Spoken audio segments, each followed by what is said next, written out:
Today we got a 2013 BMW X5, and this model has one defect by design. You can open the trunk with the remote,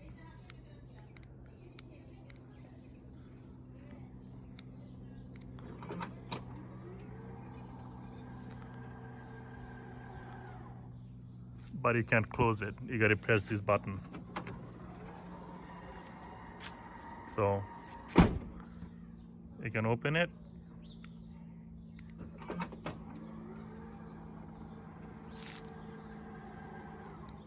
but it will not close. You hear it trying to do something. You hear the latch, but it doesn't do anything. So I'm going to use a simple relay to solve that problem. Again, this is not designed to close automatically with the remote. I'm going to override that. First time I figured it out was in 2017. I used this relay, very unsophisticated, basically shorting a circuit to close it, but I took it out, and today I have to replace one of these lights.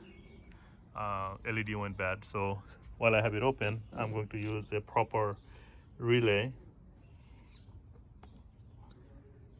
and I'm going to show you how to do that, how to make it so it closes with the remote.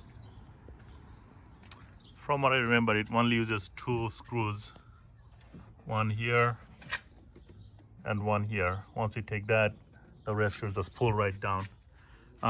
There might be something here too. I'll take a look, but opening this is not that big of a deal. So I got the circuit to work. I'm going to show you that it's working.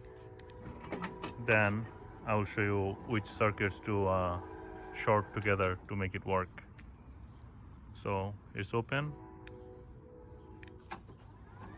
There. Closed. So basically what I did is, because that button still works and the signal from that button is the middle circuit, so I'll show the other side of the connector. This is the connector.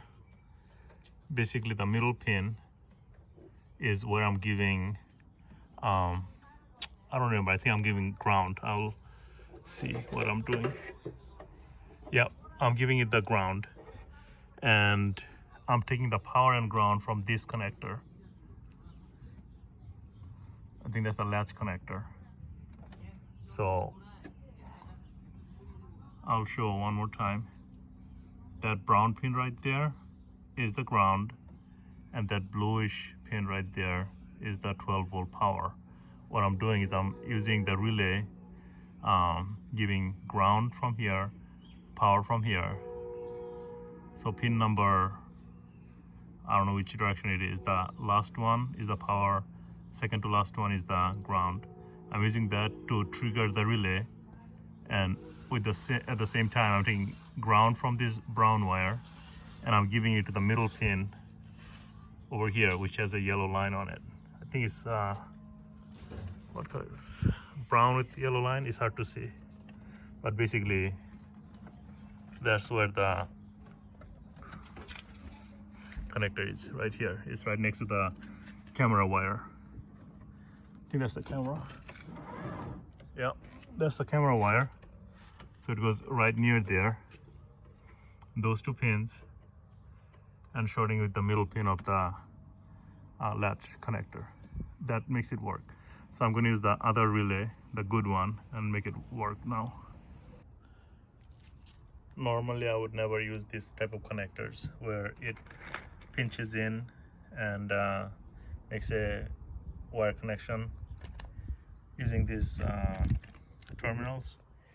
But because this is not a safety part, and if something goes wrong, nothing would really happen to the car, I'm using this. So here's my relay, and I am shorting the ground and with the output of the relay. So this will trigger that switch. So this is going to be my power, This is going to be my ground. Notice how two wires are together, and it's coming out to this red wire. I know the colors are all wrong, but doesn't matter. I know which one goes where. And I'm gonna plug it in, and let's see what it does. And this is where it's gonna plug in. This is going to the receiving part. I'll turn the light on better. And this is going to be where the power is coming out from. Like I mentioned, it's the gray one, the brown one, and the green with the brown one. So this is going to be my ground, this is going to be my power, and that is coming here. All right, let's plug it in and see what it does. Once again, here's it working.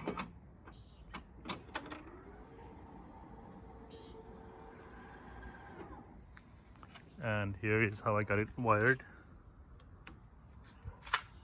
That's where the wires are.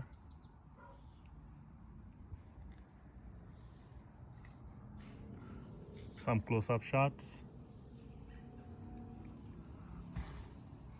And it works. I'll hide these wires away. Now I'm just gonna tape it all up and cover it up. So here's one more time, it working. Turn this light off.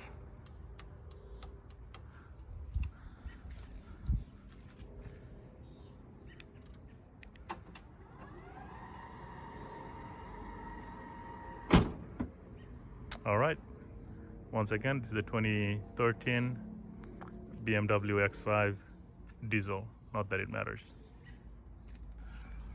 I secured everything with zip tie here, secured the relay with the zip tie, and anti-abrasion tape, so it looks good and functions good. It doesn't come apart.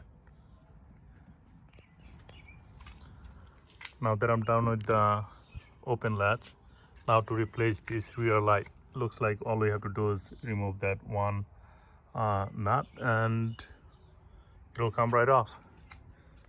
Here's the replacement part. This is the only thing I gotta replace, remove, I think, and then it slides off.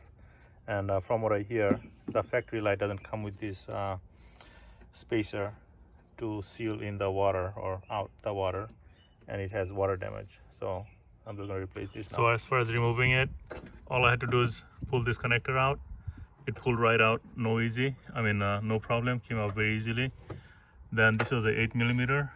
Unscrew that, squeeze in this part and push it right out, and slides right out from the outside, and that's it. Now just install the new one. So this is all wrapped up, put back together, no problem. If you're wondering, no, nobody's in the car, this is not a trick. All right, close it. There you go. Done.